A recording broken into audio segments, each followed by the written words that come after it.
प्यारे बच्चों नमस्कार। आप सभी लोगों का बहुत बहुत स्वागत है अपने चैनल IR कोचिंग सेंटर में। तो प्यारे बच्चों, इस वीडियो में हम लोग जो प्रश्नावली 3.3 में प्रश्न नंबर 2 के जो चौथा पार्ट और पांचवा पार्ट जो बचा हुआ है, आज हम लोग वो क्लियर करेंगे। उसके बाद फिर ये प्रश्न चैप्टर 3 पूरा कंप्लीट, और उसके बाद फिर तब अगले वीडियो में चैप्टर 4 द्विघात समीकरण स्टार्ट किया जाएगा। बिल्कुल बेसिक से एकदम स्टार्टिंग से स्टार्ट किया जाएगा, बिल्कुल बेसिक बताया जाएगा। तो इस वीडियो में हम लोग ये दोनों पार्ट जो बचे हुए हैं ये पहले फाइनल कर लें, उसके बाद चैप्टर 4 अगले वीडियो में देखा जाएगा। तो बच्चों देखें, सब प्रश्न देखें। प्रश्न नंबर 2 का चौथा पार्ट। मीना 2000 रुपये निकालने के लिए बैंक गई। उसने खजांची मतलब कि कैशियर से उसने कैशियर से 50 रुपये तथा 100 रुपये के नोट देने के लिए कहा। ठीक, तो मीना ने कुल 25 नोट प्राप्त किए। अब ज्ञात कीजिए कि उसने 50 रुपये और 100 रुपये के कितने कितने नोट प्राप्त किए। तो भाई पहले तो हम लोग यहाँ पर जो है, अब ये बैंक का हिसाब किताब इसमें बताया है कि मीना बैंक जा रही है 2000 रुपये निकालने के लिए, जिसमें वो कैशियर से 50-50 के और 100-100 के नोट बोली है देने के लिए। तो इस प्रकार वो कुल 25 नोट प्राप्त की और 2000 रुपये। ठीक, तो वही बताना है कि 50 रुपये वाले कितने नोट और 100-100 रुपये वाले कितने कितने नोट वो प्राप्त की है। तो भाई जो पूछा है वही मान लिया जाए। तो मतलब 50 रुपये वाला जो है कुल X नोट मान लिया जाए और 100 रुपये वाला कुल Y नोट मान लिया जाए। उसके बाद तब जो है प्रश्न के अनुसार हम लोग आगे बढ़ेंगे कि भाई क्या हिसाब किताब बता रहा है। पहले तो ये मान लिया जाए, माना मीना ने 50 रुपये के कुल X नोट तथा 100 रुपये के कुल Y नोट प्राप्त की। मतलब कि 50 रुपये वाले कुल X नोट और 100 रुपये वाले कुल Y नोट प्राप्त की है जी। तो बस प्रश्नानुसार अब हम लोग काम कर लें। प्रश्नानुसार मतलब ये कि सबसे पहले तो देखो जी, यहाँ पर वो 2000 रुपये निकालने के लिए बैंक गई है। तो यानी कि ये और 25 नोट कुल प्राप्त की है। ठीक है जी, तो एक काम किया जाए। सबसे पहले ये देखें जी, x + y = 25। सबसे पहले तो ये एक समीकरण हम लोग बनाकर यहाँ पर छोड़ दें जी, प्रश्न के अनुसार ही। क्यों? क्योंकि कुल 25 नोट प्राप्त की है। तो ये है भाई 50 रुपये वाले इतने नोट हैं और 100 रुपये वाले इतने नोट हैं, तो बाकी कुल नोटों की संख्या बराबर 25। तो ये तो बना अभी समीकरण नंबर 1, तुरंत बन गया जी। उसके बाद समीकरण 2 के लिए देखो, समीकरण 2 के लिए ये 2000 रुपये कुल निकाल के लाई है वो निकाल कर, और देखा जी कैसे अब समीकरण 2 बनेगा। मतलब कि 50 रुपये वाले कुल X नोट हैं, तो 50 गुणे X बराबर कर देंगे। अगर 50 गुणे X, तो जैसे ये हो जाएगा कितने रुपए हो गए, 50-50 रुपये वाले जो नोट हैं वो कुल कितने रुपए हो गए, ये हो जाएगा।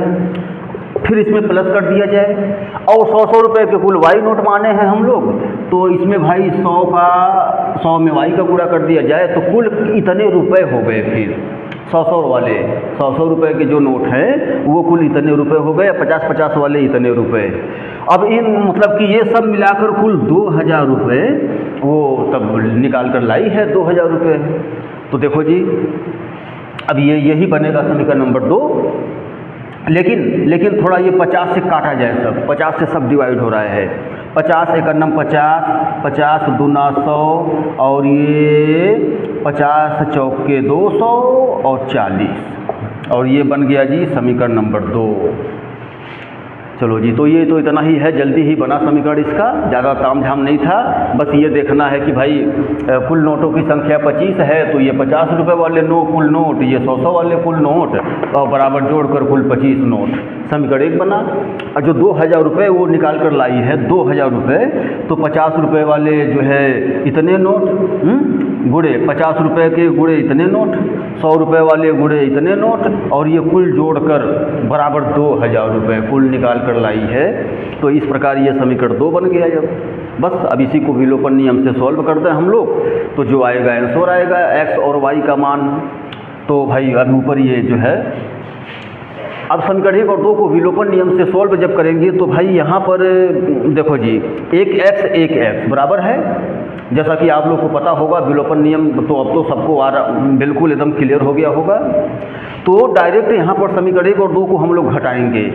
देख लो, कुछ गुणा करने की ज़रूरत नहीं है, कुछ बराबर बराबर करने की ज़रूरत नहीं है, बस हम लोग को तुरंत घटा देना है समीकरण 1 और 2 तुरंत। तो ये ऊपर का रफ कर दिया जा रहा है, उसके बाद तब हम लोग समीकरण 1 और 2 को घटाएंगे। चलो जी, तो अब हल किया जाए। तो समीकरण 1 माइनस 2, 1 में से 2 को घटाया जा रहा है, तो लिख लिया जाए जी, समीकरण लिख लिया जाए,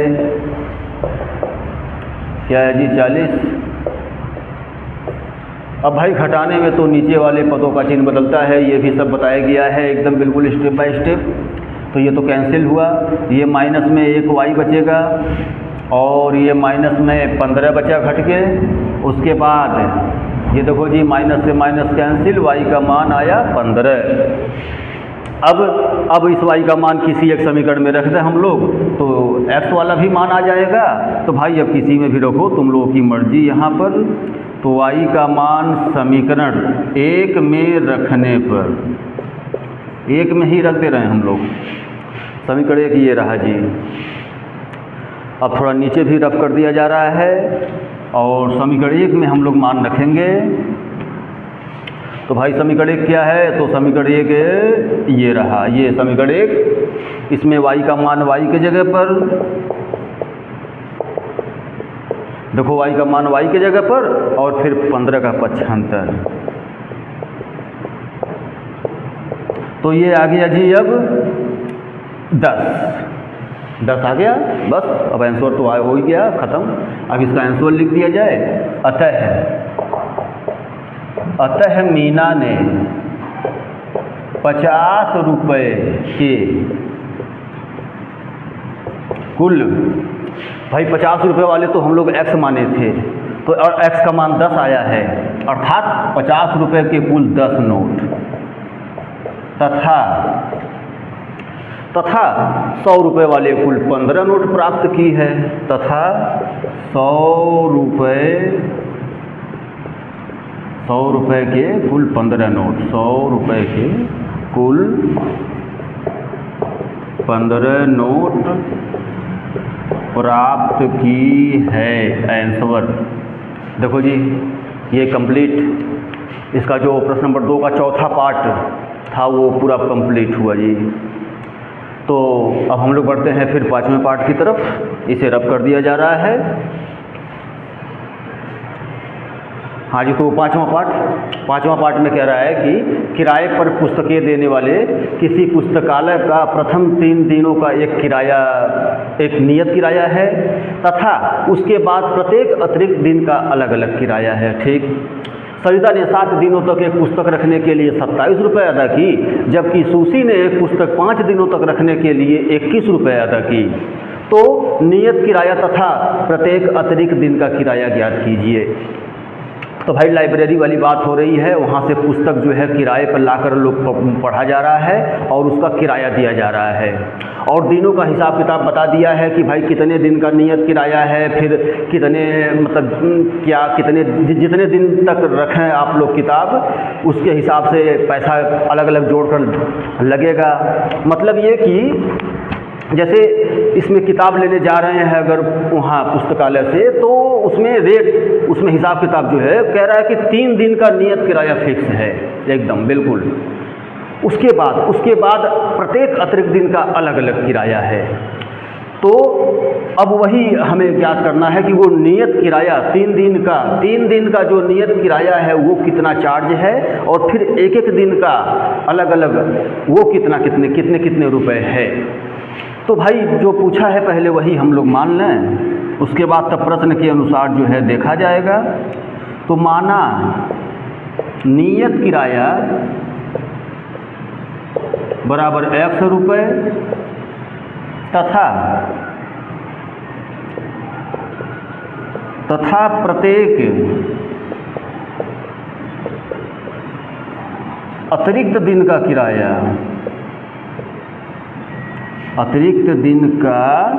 किराया बराबर y रुपये। ठीक है जी। पहले ये नियत किराया मान लिए हम लोग x रुपये और प्रत्येक दिन का किराया y रुपये। अब देखो जी, अब जो है पहले सरिता को लेकर समीकरण 1 बना लें, उसके बाद तब सूसी के द्वारा समीकरण 2 बनेगा। तो पहले यहाँ पर लिख दें हम लोग प्रश्नानुसार सरिता के लिए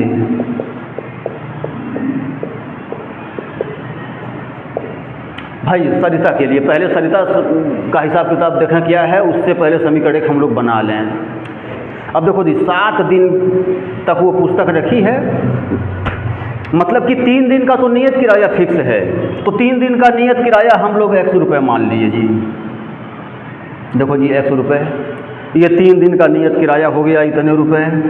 ठीक, उसके बाद इसमें प्लस करना है अतिरिक्त दिन वाला किराया।